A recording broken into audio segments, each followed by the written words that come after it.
সাক্ষাৎ হলে আগে সালাম করতে শিখিয়েছেন। কেন তুই বিরক্ত হচ্ছিস? আমরা জিনিয়াত বক্তব্যে পড়ে শিখেছি আমাদের নবী সাল্লাল্লাহু আলাইহি ওয়াসাল্লাম একটি হাদিসে বলেছেন, আসসালামু ক্বাবলাল কালাম, অর্থ কথা বলার পূর্বে সালাম করো। শুধু তাই না, আরো একটি হাদিসে আমাদের নবী সাল্লাল্লাহু আলাইহি ওয়াসাল্লাম বলেছেন, যে ব্যক্তি দিনে রাতে 20 জনকে সালাম করবে, 20 জনের একটি জামাতকে সালাম করুক অথবা আলাদা আলাদা ব্যক্তিকে, অতঃপর সেই রাতে যদি তার মৃত্যু হয়ে যায় তবে তার জন্য জান্নাত ওয়াজিব হয়ে যাবে। এটি কনজুল আলাম নামে একটি কিতাবে আছে। আমরা যখন কাউকে পুরো সালাম করি তখন আল্লাহ তাআলা আমাদের জন্য 30টি নেকি লিখে দেন। যেমন আসসালামু আলাইকুম বললে 10টি নেকি, ওয়া রাহমাতুল্লাহ বললে 10টি নেকি, ওয়া বারাকাতুহু বললে 10টি নেকি, মোট 30টি নেকি। তেমন ভাবে ওয়া আলাইকুমুস সালাম বললে 10টা নেকি, ওয়া রাহমাতুল্লাহ বললে 10টা নেকি, ওয়া বারাকাতুহু বললে 10টা নেকি, মোট 30টা নেকি পাবো। এতে বিরক্ত হওয়ার কিছুই নেই তো। কাউকে সালাম দিলে 30টা নেকি পাই, তাহলে কেন দেব না? আর তাছাড়া কাউকে সালাম দেওয়া সুন্নাত এবং সালামের উত্তর দেওয়া ওয়াজিব। কেউ যদি সালামের উত্তর না দেয় তবে সে গুনাহগার হবে। আমাদের আপা শিখিয়েছে বেশি বেশি করে সবাইকে সালাম দেওয়া। ওই জন্যে আমরা সব সময় সবাইকে বেশি বেশি করে সালাম দেওয়ার চেষ্টা করি। ও আচ্ছা, ওয়া আলাইকুম সালাম ওয়া রাহমাতুল্লাহি ওয়া বারাকাতুহু। তারপর বল, কেমন আছিস? ভালো আছি কোনোরকম, আর ভালো লাগে না, শুধু পড়া আর পড়া। সারাটা দিন মা শুধু বলে পড় আর পড়। তারপর বল, তোরা কেমন আছিস? আলহামদুলিল্লাহ, আমরাও ভালো আছি। কিন্তু তুই বলছিস তুই কোনো রকমে ভালো আছিস, কিন্তু কেন? অনেকদিন পর দেখা, কেমন খবর? পড়াশোনা কেমন চলছে? আর কোন ক্লাসে পড়িস? আমি ক্লাস 5-এ পড়ছি। আর তোদের কি খবর? আমাদের আলহামদুলিল্লাহ, আমরা শুধু স্কুলে পড়ি না, তার সাথে সাথে রোজ 1 ঘন্টা দিনিয়াত বক্তব্যে পড়তে যাই।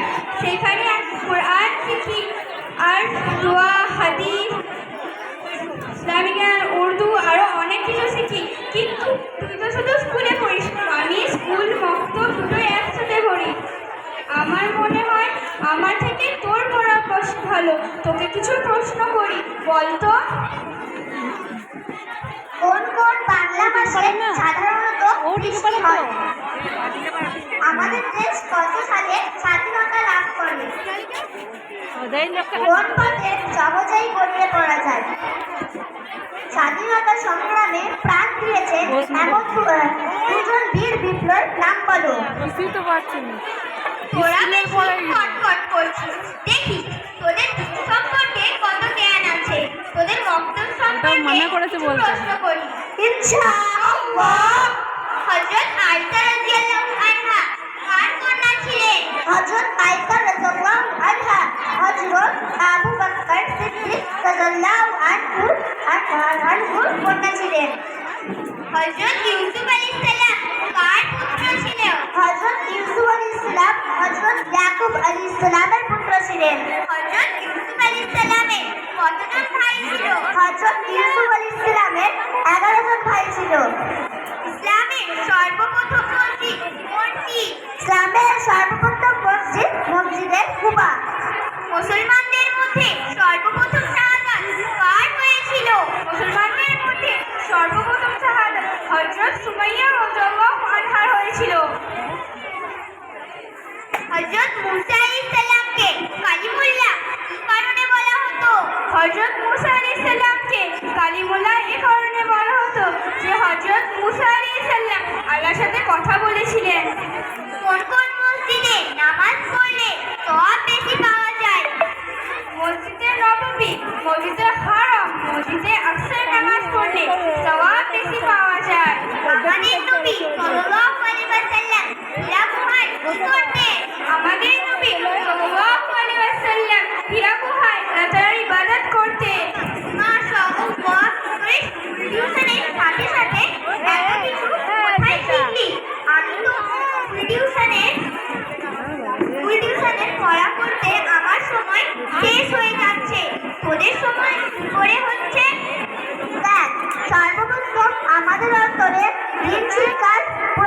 আছে।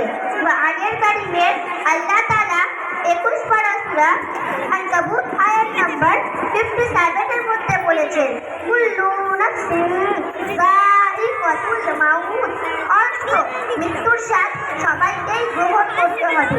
সে ছোট থেকে ছোট জন্তু হোক সে পিঁপড়ে অথবা হোক সে মানুষ, সবাইকেই একদিন মরতে হবে। আমরা দুনিয়ার বক্তব্যে পড়ে জেনেছি কবরের আযাব অতি ভয়ানক।